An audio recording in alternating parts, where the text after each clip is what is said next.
good evening. Welcome and thank you for coming. We're so excited to have you here tonight. We have a lot of events here at McNally Jackson, but we have never been more excited than for the one tonight, for the one and only Paolo Iacovelli.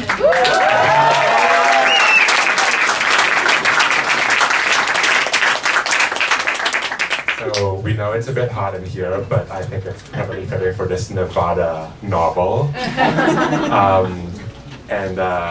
Before we get into it, let me just remind everyone that there's a Q&A after the discussions. If you have any questions, feel free to hold them until later. After that, Paolo will be signing his book right over there, and you can queue up for a book signing. We'll also have more books for sale downstairs. And afterward, we can go downstairs to the bar, where Paolo is a regular. And you can buy him all the drinks. And without further ado, let me introduce our authors. Paolo Iacovelli is a French, Italian, Colombian writer born and raised in New York City. He received his MFA from Columbia School of the Arts. The King of Video Poker is his debut novel. And Nico Walker is the author of Cherry, a novel. And without further ado, here we are. Thank you.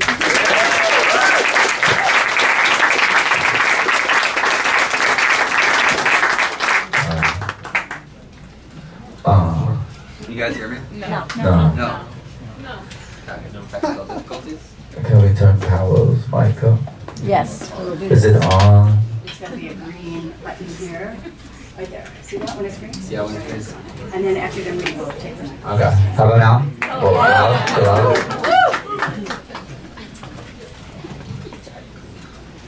Okay. Thank you everyone for coming. So, yeah, this is my debut novel. So thanks for being here and supporting.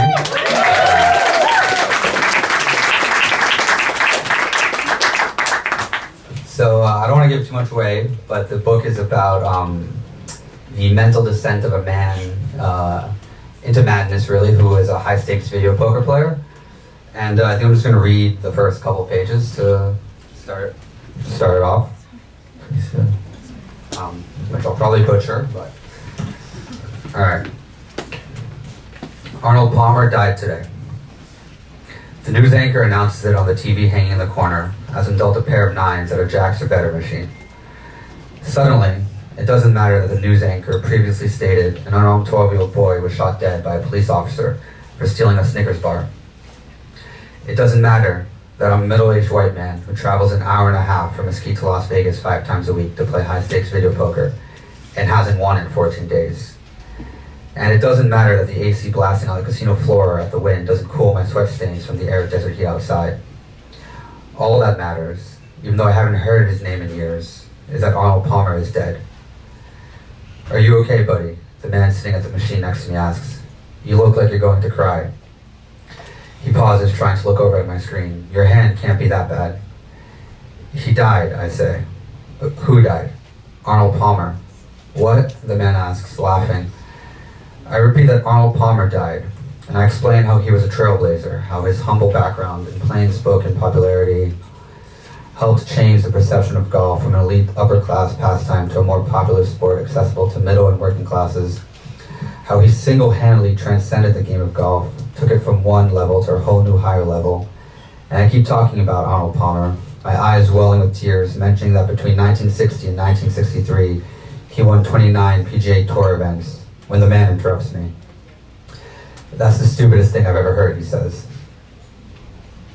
I imagine cracking the screen in front of him by slamming his head into it, like hurling a bowling ball into an old TV.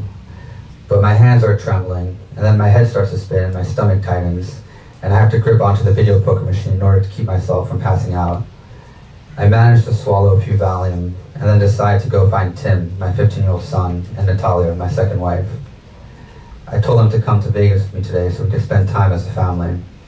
But they haven't left the pool all day and the sun is too hot. They used to spend the weekends with me in Vegas when Tim was younger. We would ride the high roller Ferris wheel and the Big Apple roller coaster, and we'd get lunch at the Rainforest Cafe where Tim would order the fish sticks and we'd watch the volcano erupt outside the Mirage. and see the hammerhead sharks and stingrays glide overhead at the Mandalay Bay Aquarium.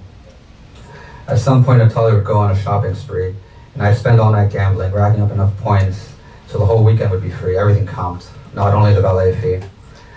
I'm walking across the red floral carpeted casino floor toward the pool when the fire alarm goes off.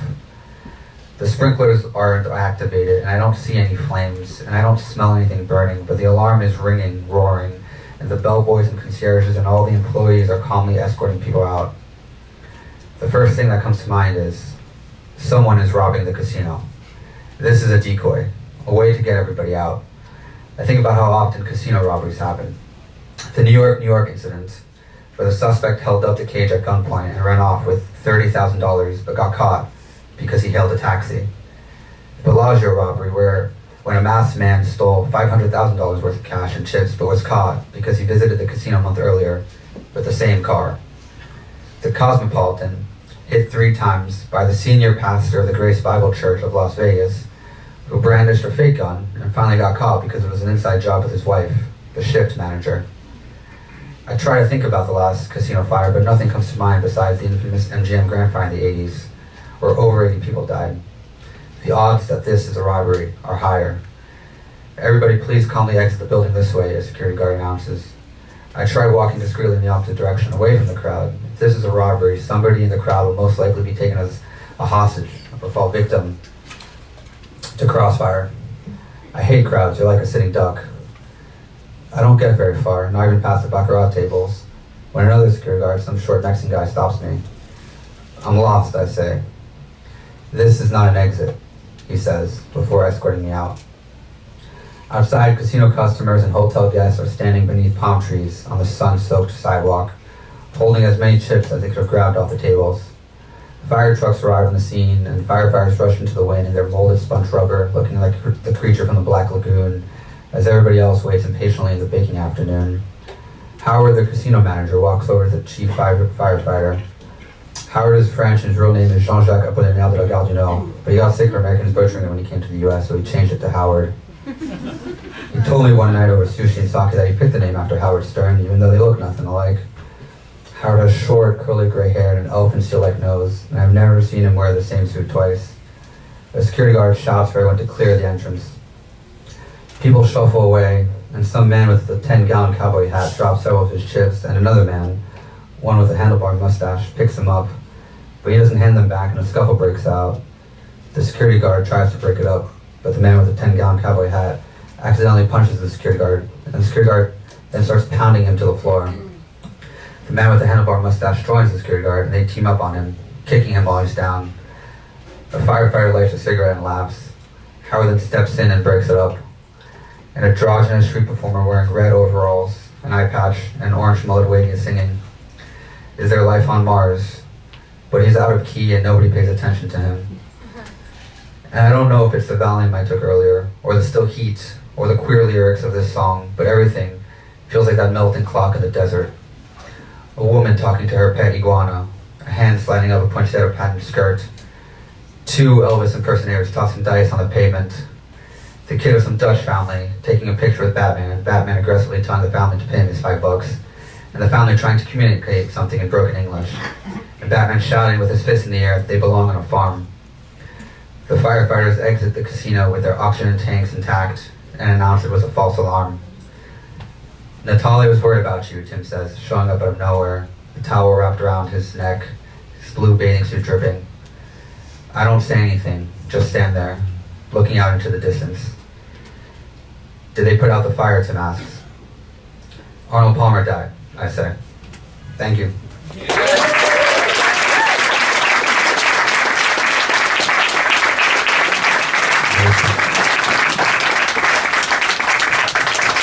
So, Paolo, congratulations on this book. It's amazing. It's a masterpiece. You did it. Thank you, Nico. You did it. So we were just talking a little bit. We were. And I was like, you're 28 years old. You're a handsome guy. People seem to like you. Why would you want to be a writer? That's a good question. I wish I had an answer to that. Father was dying too. Yeah, exactly. my father wanted me to be a lawyer, so I thought the next best thing was to be a writer. A struggling, starving writer. How old were you when you made up your mind about that? 14. Yeah. Funny enough, it was at McNally Jackson at the old OG Prince location. I stumbled upon Less Than Zero by Bret Easton Ellis, and that was the one. Yeah. Yeah, no, that's a good one. That's a good choice. Yeah. That's a good choice. It was one of the, you said earlier we were talking about it though. You said it's like you read it. You said I could do that. Yeah. I could do what Bret Easton Ellis does. You know. A little bit of the ego came in. Just take it out of the mic stand. Just take it out of the Take it mic out. stand. Okay. Yeah, sorry about Is that better? No, it's better if it's. I don't know if I'm like talking into it or not. It's all my fault. I'll explain it later. But so yeah, this book, which is your first novel. Yeah. Okay, and again, congratulations because it's amazing. Thank Yeah, you. That means a lot. Has anybody read it yet? Who's here? Okay. Yeah, so you know what I'm talking about. Those of you who haven't read it yet, get ready because it's great. You're gonna want to kill yourself. But the thing is like I mean that in the best, literally the best way I could possibly mean it. It's fucking powerful. It's a very powerful book, and it's so well done. I mean, I just. You know, it's been 6 years, I think, or 5 years since I published the book, and I was just seething with envy when I was reading it. But Can I disclose something before you keep going on? Yeah. I had the same feeling when I read Cherry. When I read Cherry, I was like, man, I fucking wish I wrote that. That was, and I told Nico this in private, but just so everybody here knows, Cherry was one of my favorite books that I've read in the last decade. So this is a very surreal moment to be up here doing this with you. thank you. Cherry, for those who haven't met Cherry, go read Cherry. Cherry was phenomenal. Yeah. Well, we met the other day.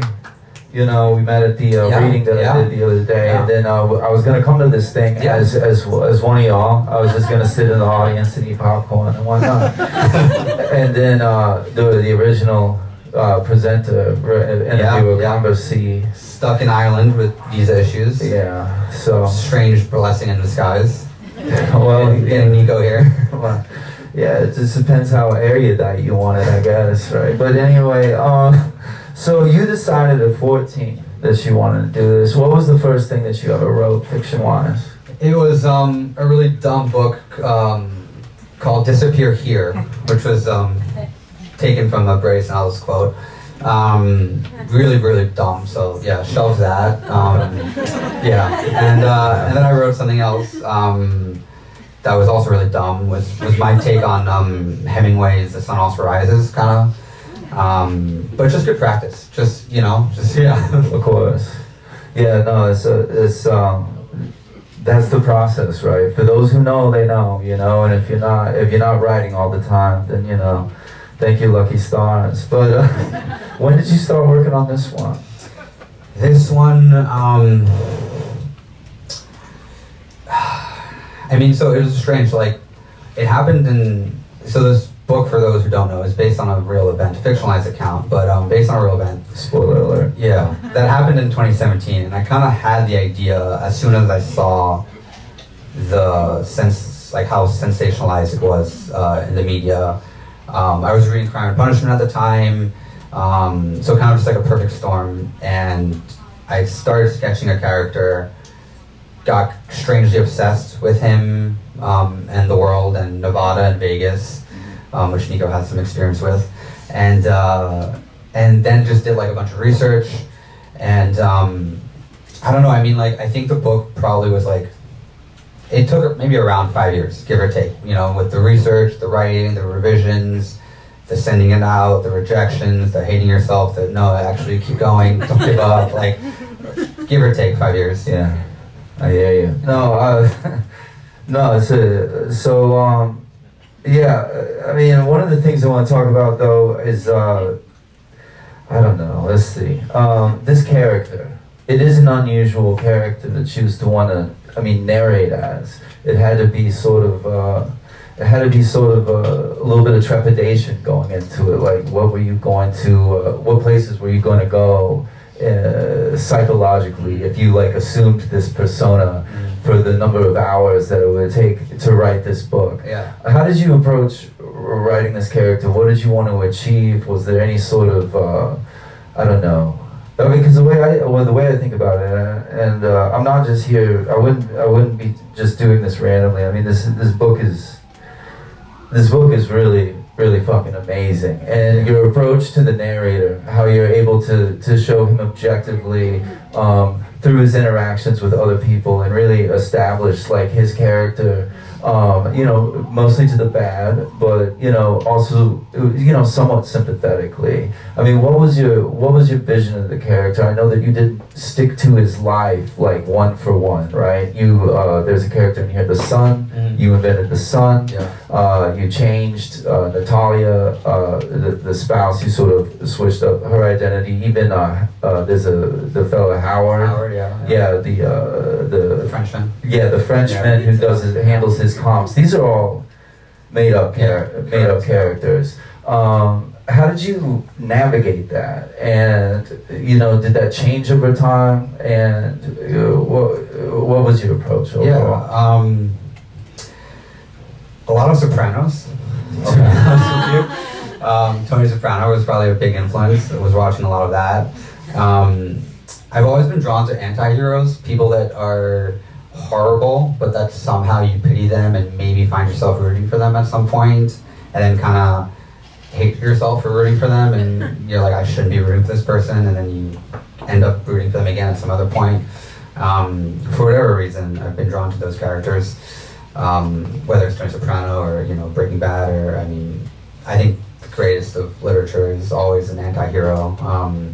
So I don't know, I've always been drawn to that, and I kind of just, a lot of deep dive into Reddit, a lot of like incel shit online.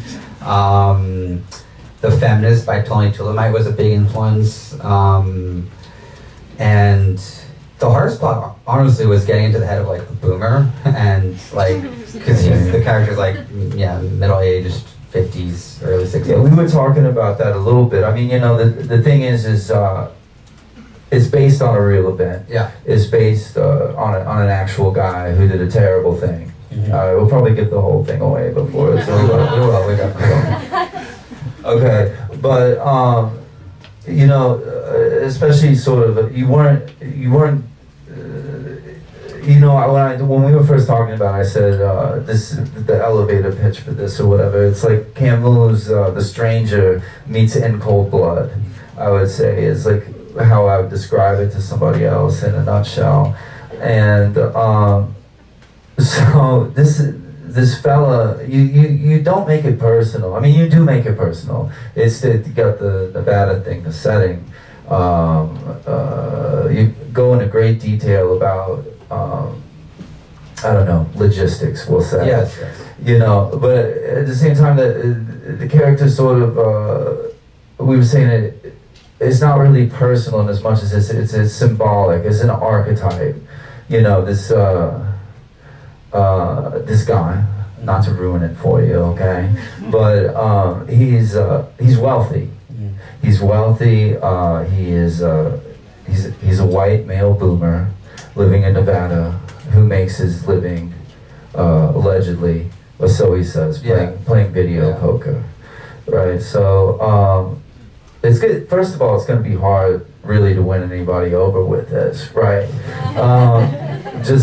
I'm just hearing myself say it right now.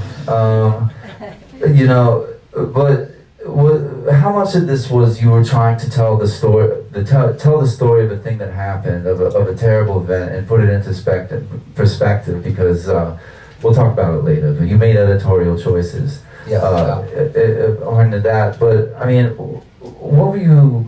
I hate to do this to you, but like, what were you trying to say? You went there. Yeah, I did. Okay, we're doing it. Well, how much time do you have? I think the fact that I didn't give him a name was a very strategic way to kind of say that, unfortunately, this guy can kind of be anyone, and that we see this far too often in our society, especially America, and that this guy is just a stand-in for so many versions of this kind of person. People who maybe don't go that far, but very well could, if a thing or two in their life slightly altered. And I mean, I think his story is kind of like a perfect storm, but so many people can find themselves in that situation if their stars aligned that way. That's the thing about going crazy, is you're usually the last person To know, yeah, that's what they say. Yeah, they've had, I mean, speaking from lived experience, so don't hold it too much against me. But, all right, so, what was I thinking? All right, so this guy, right, who, what would you say is his motivation for his act? I mean, is it something that he's we were talking about this earlier, he's very self-isolating fella, right? And he's just a complete megalomaniac. Yeah. But he doesn't really do anything, well, with a few exceptions that were very passive-aggressive and cowardly, he doesn't do anything outlandish. You know, he's not like a guy that you would look at him and be like, oh, there goes trouble. You know, it'd be like, there's a guy who's gonna probably binge watch Yellowstone tonight. You know? And, you know, the thing that I loved about it, and I mean this, is, you know, something that I tell people about, like, I don't know, is trying to figure out, like, the difference between, like, you know, whether I like, just sort of getting into not even the trees of the forest, but like the aphids, you know, is your technique is so great, because I sort of figured it out at the beginning, kind of what was going to happen, but because of a stylistic choice you made that harkened to The Strange. L'étranger, yeah, by Kevin. Yeah, L'étranger. But this the way it's portrayed is, and you showed such great restraint in doing it, and it's just, I had this thing where when writing is really good, I liken it to like, I make an analogy about dentistry, right? And it's like the difference between a good dentist and a bad dentist, right? And the good dentist, well, the bad dentist, he's gonna take your tooth out and you're gonna feel every jiggle, every pull, every tug, right? And a good dentist, he's gonna take your tooth out, you won't even notice what happens, right? And up until we get to the third act of this book, everything is so banal, but you really condemn him just viciously. You viciously condemn this character through the most, like, just sort of passive-aggressive, banal, generic behavior, and it's absolutely just edge-of-your-seat shit. But I mean, again, going back to it, is like, what was the thing that you held on to that you said, okay, like, I can really write a book about this guy who, spoiler alert, killed a lot of people, I mean, shot a lot of, it's okay. It's about the Las Vegas shooting when the guy killed 60 people, right? Spoiler alert, right? It's just at Mandalay Bay. This guy, he's one of the most detestable people in the world, and it's just, you show so much restraint, and you pick up on these things, like his relationship with his son, and his relationship with the sex worker, and his relationship with his wife, and the comp guy. You know, did you approach it where you had like an objective in mind, or were you just sort of vibing with this really awful person that you were letting live in your head for a while, and sort of were making apologies for him? Or did you say, okay, well, I'm going to show him as a failed father this way, or I'm going to show... Did you just sort of let it go and just sort of let him exist and be created? No, definitely not. Okay. No, yeah, I wish I could say it just happened, but no, it was a lot of outlining and brainstorming this character, and, you know, down to like how he liked his eggs, to what drink he drank, and, you know. And you went to Las Vegas. Yeah, I did go to Las Vegas to do research for this. You went to his house. I went to his house. You didn't go inside, right? I didn't go inside, no. Somebody else was living there, and I thought it'd be best not to bother them before the tours begin, you know. But yeah, there was definitely a first version where it was just, I was unkind to him, for sure. It's hard to find kindness and sympathy for someone who does such a horrible thing.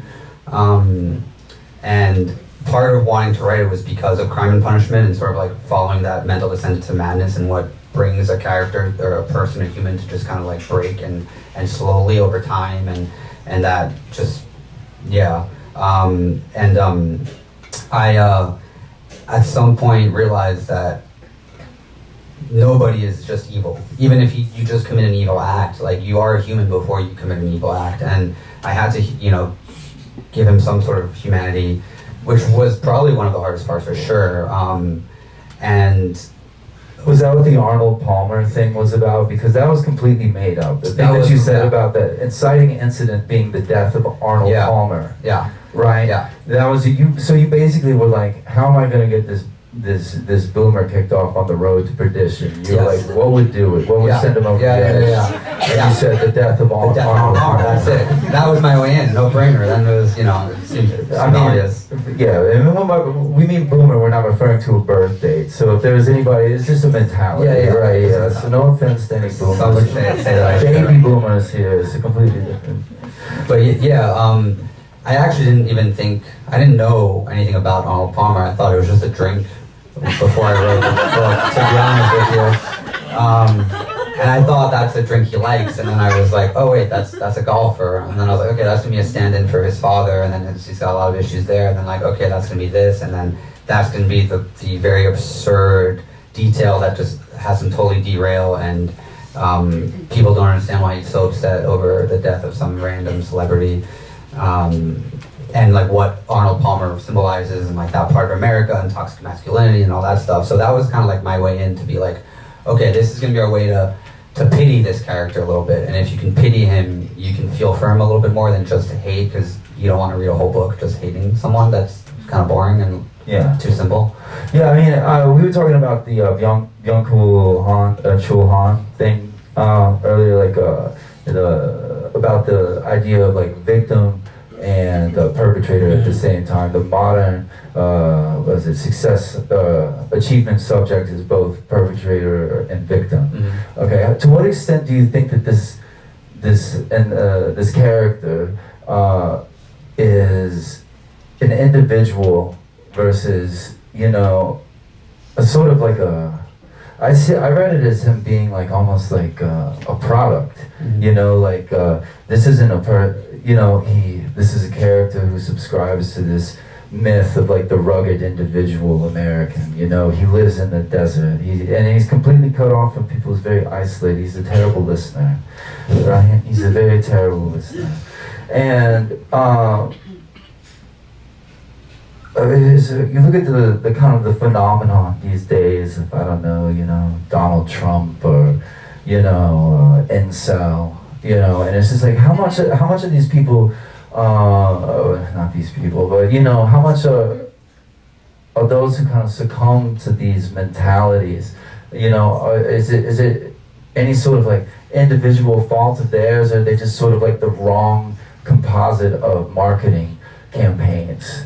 I mean, that was definitely something I was thinking about. I think like it's a bit of a mix, it was like nature versus nurture was another thing that I was interested in exploring, is like, are you born evil? Are you raised evil? What makes someone evil? At what point does that just become you? One of the things that you were faithful to was the relationship with the father as well. Yes,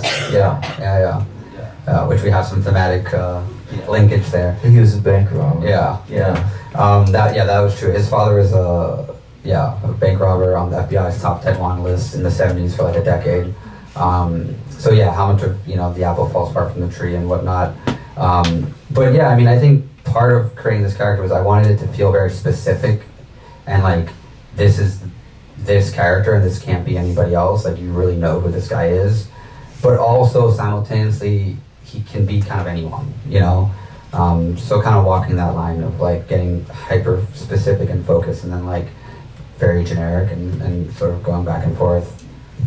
So like I felt this thing when I was writing a book. I wrote a book that had to do with the Iraq War, the illegal and terrible invasion of Iraq, and dealing with events wherein real people were killed, and in real life, not in fiction and books, people really suffered and died. You probably felt a lot of trepidation taking on a mass shooting incident. I mean, it's for the families of the 61 or Yeah. 60, or even because Yeah. I think they counted him as well. So Yeah. 61. I mean, that's got to be a hard thing to approach. What was your thought process going into it? Yeah, I mean, I made a lot of revisions that were trying to finesse that. I initially showed the shooting at the beginning, and it was like the shooting, and then a month before, sort of, and that was like the cheesy movie version. And that was very early on, and I realized that was terrible, so I took that out. But yeah, I mean, massive trepidation, you know? I mean, there were a lot of times where I thought maybe this was a really dumb idea and I shouldn't write this book because what gives me the right? And, you know, it was a horrible event, and, you know, I also didn't want to romanticize or glamorize it or do any of that stuff, which is a very hard line to walk. But also, it's such an important issue right now, and has been for too long, unfortunately, in this country, and I think raising awareness to it and talking about it is important. But I mean, yeah, definitely there were a lot of scenes that I self-censored a lot. I self-censored a lot, for sure.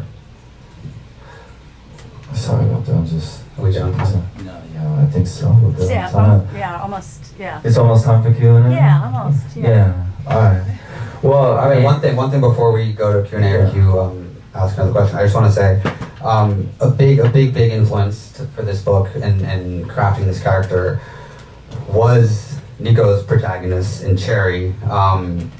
The way that I think, well, it happens a lot in Cherry, but my ambitious goal for this book was that in the most ideal sentence, within the same sentence, in one clause, you hate this character, you think he's an absolute piece of shit and the worst human, absolute scum. And then in the next clause, same sentence, you pity him and you feel bad for him and you kind of want to give him a hug and you're like, this dude just needs some help and love and like what's going on. And there's that moment where there's some nuance, and that was massively learned from Cherry, because you have a lot of that in Cherry. There's a really fantastic scene where, I mean, there are a lot of them, but there's a really great scene where he's robbing a bank and assumingly a piece of shit, and he goes up to the bank teller and tells the bank teller, you know, to give me the money and all that stuff, and at some point he thinks to himself, like, that she has little pig eyes, and he feels bad for her for having little pig eyes, and he's like, it's not her fault that she has little pig eyes, and he feels a great sympathy for her, and he's like, you're not, you know, you're just kind of born with the eyes that you get, or dealt the cards that you have, or whatever, and it's just such a humanizing moment where you can just like sympathize for this character. I mean, I just wanted to note that. It's very impressive and very hard to do, and you do a fantastic job of that in Cherry, and hopefully I did a little bit of that in my book. Thanks so much. Wow, your book is great, and it's 3 acts. I loved it. And it's a real banger, and it's a quick read too. I mean, it just went by in no time. I sat down twice to read it, so I read it in 2 sittings. I figured I couldn't make it too long since it's really dark. I didn't want you to live with it for that long. Yeah, I might not have made it to the end. Yeah, you know? no, that's fair enough. Made it straight to the morgue. I cut a lot. I tried to make sure it was nice and concise and short. No, that's great. Does anybody here have any questions for Paolo or anything like that? Give me a break. All right. Hey, can you just shout it out? I'm going to repeat Yeah, it. sure. You mentioned how you were kind of developing this obsession with this guy and with the Las Vegas area and the culture there. Did writing help to expunge any of that, or are you still just as obsessed as when you started? It definitely helped with it. Yeah, I don't think I'm obsessed with it at all anymore. I think I don't think about him anymore. It was definitely a character that would keep me up at night sometimes. It's a dark subject matter, so you kind of have to enter that headspace, What was like the worst? I'm sorry to put you on the spot, but what was like the worst moment when you were just like, you were getting into this, this character, this sort of rabbit hole that you're going down? The worst moment, honestly, was when I was in Vegas doing all the research, and I was really in the midst of it all. I went to his house, went to the diner that he frequented, tried to interview people that he knew. Like, I was just doing all the research possible. I read the 300-page FBI report that came out on it, all the articles, his brother talking about, I got everything, that was out there, just doing all the research. I'm in Vegas, I'm in Fremont, and I had a panic attack, thinking that I don't get panic attacks, And so I didn't really know what it was, and I thought I was like having a heart attack because I felt like I was about to be in the crowd, because I was thinking in his mindset, and I was like, this is a great location for a shooter to attack, because it was such a closed area. It was very claustrophobic. There were so many people. There was no exit. There were a lot of like high heights that somebody could stand on and you know, shoot down into a crowd. And so that was the moment where I was like, fuck, this is getting to me. Like, this is a little dark to be tackling and writing about. No, that's understandable. Would you, yeah, not to mention, I mean, you know, you're in deep. You gotta finish this. You put yourself through all of this, learn about this guy, every little bit of minutia that you can, and then like literally let him inhabit your mind while you're writing this. If you don't finish this book, I mean, that's an L that you're gonna take. Yeah, for sure. It's all for nothing. You know, it's the panic attacks from the thing. Yeah, no, definitely. I fucking hear that. Anybody else got a question? No. Over there. Yeah, Paolo, are you going to make a French version of that? If you translate it. So what's next for Paolo Iacovelli? I have a question. Well, I was wondering, based off of hearing about your influences with Dostoevsky and Camus versus Bret Easton Ellis and potentially maybe DeLillo, Yes, definitely. when it comes to mass murder and sensationalizing serial killing or murder, if you found that your influence was maybe more heavily Americanized or Europeanized, or potentially maybe you noticed there was a little bit of a pull from either one of them in different directions, or if you had any thoughts on that at all. I think definitely a mix. I think the Americanized version, whether it's Libra, DeLillo, which was a big influence, or a lot of Bret Easton Ellis's writing, which is fantastic, but it can be gratuitous and it does get sometimes unnecessarily violent and grotesque. Whereas, you know, Camus, you know, or any sort of more so European sensibility, I think, is more so in the subtleties of violence. And to me, the violence of this book was like how premeditated it was. There's a page where he lists 24 guns that he's compiling, and like to me, that was the violence. You know, you don't need to show 5-10 pages of how gruesome the shooting is. Like the lead up to the violent part, and I think a lot of European books do a really good job of that. They have that sensibility that some American books lack, because we're all about the sensationalism here. I think DeLillo and you know, Bret and all that, it definitely was a huge inspiration. But I mean, I think Dostoevsky, you know, those sensibilities definitely helped. I think. Yeah, you omit the crime itself, other than sort of the I don't know, imagining of it by the protagonist. Yeah.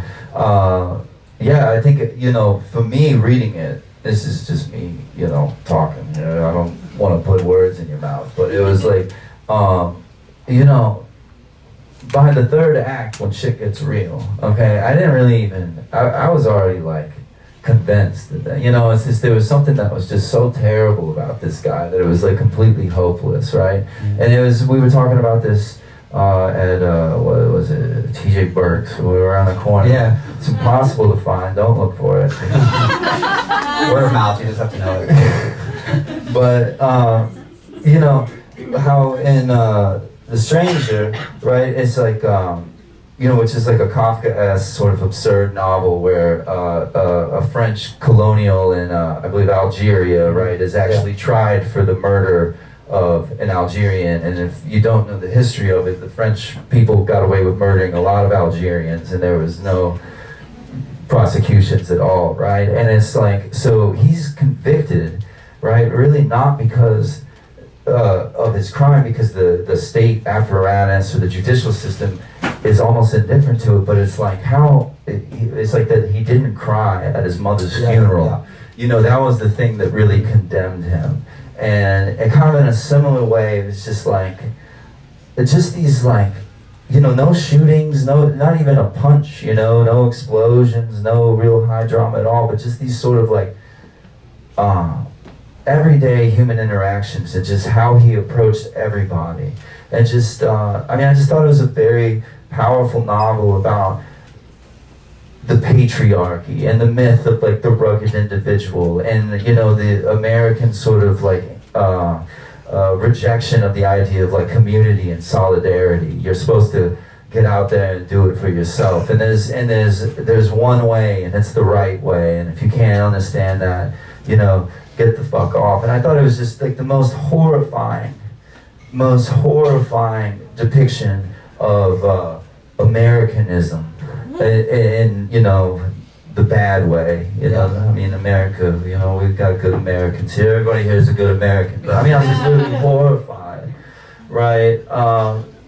But just by the conversations that he was having with his fictional son that you invented. Yes. And I noticed that like a lot of it was like, you know, the kid was into soccer, and he just couldn't get over it.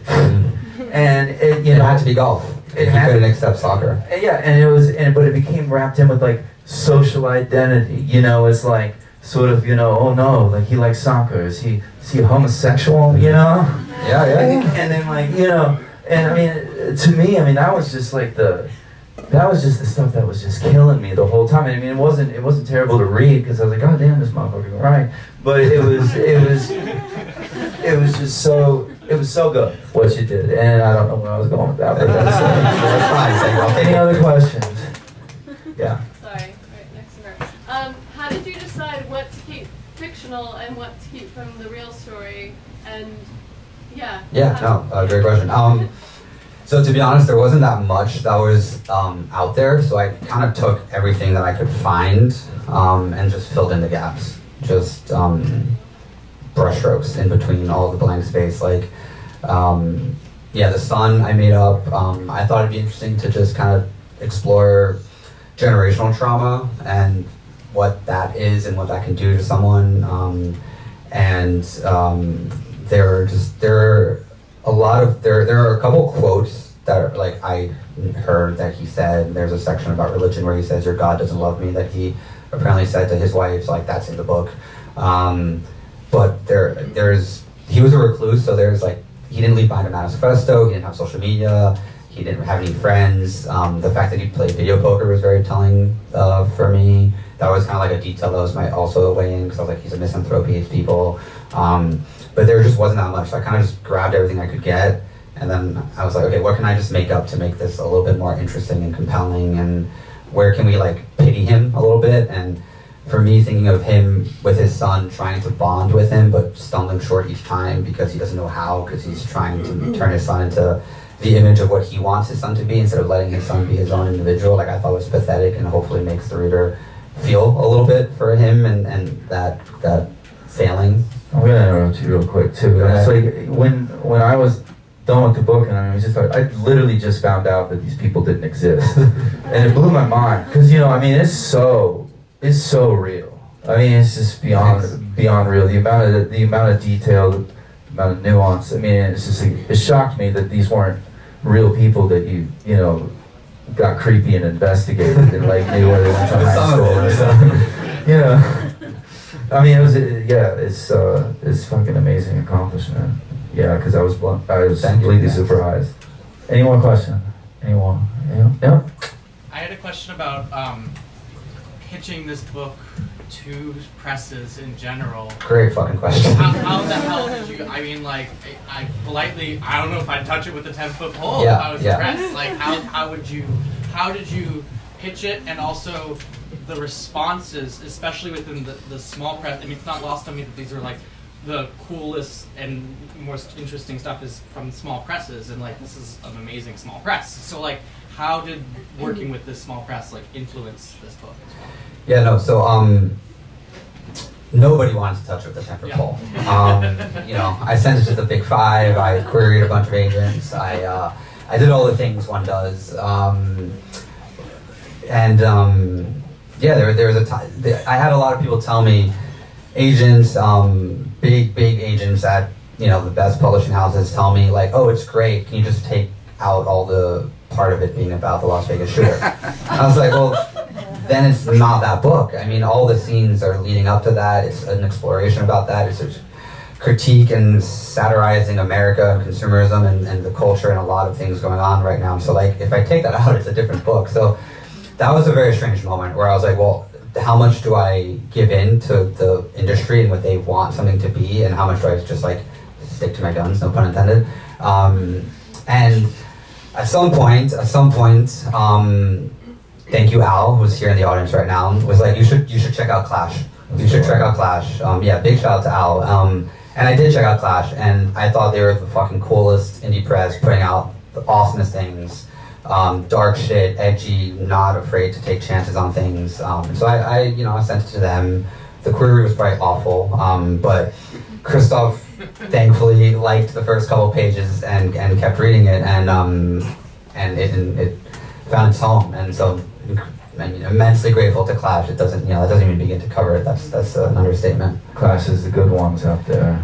Yeah, Clash books, man. Check them out. Yeah, they put out great stuff. Kind of a situational irony there, sort of. It does kind of remind me of the king of video poker, though. An unwillingness to confront anything. And the same reason that the Big Five wouldn't touch it.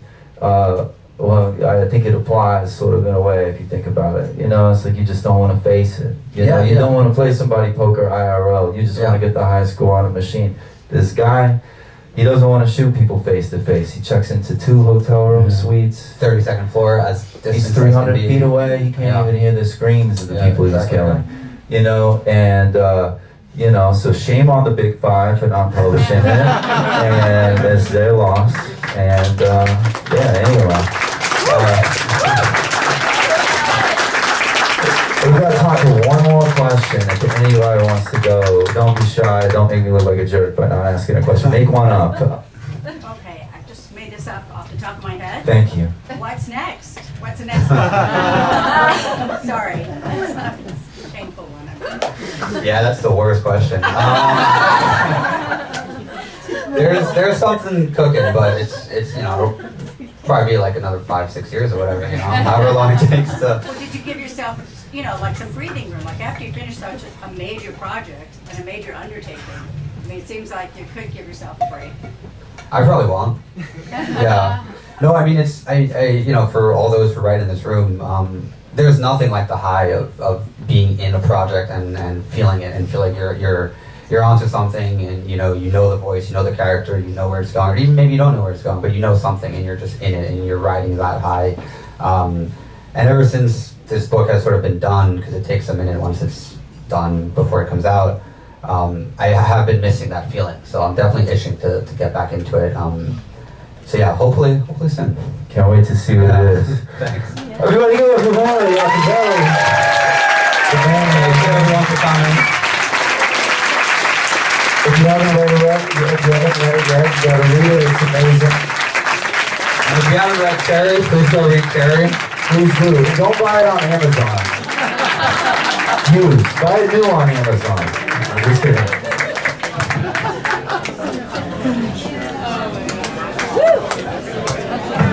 That was amazing. Thank you so much. And Paolo will be signing books right there in the main line. Thank you so much.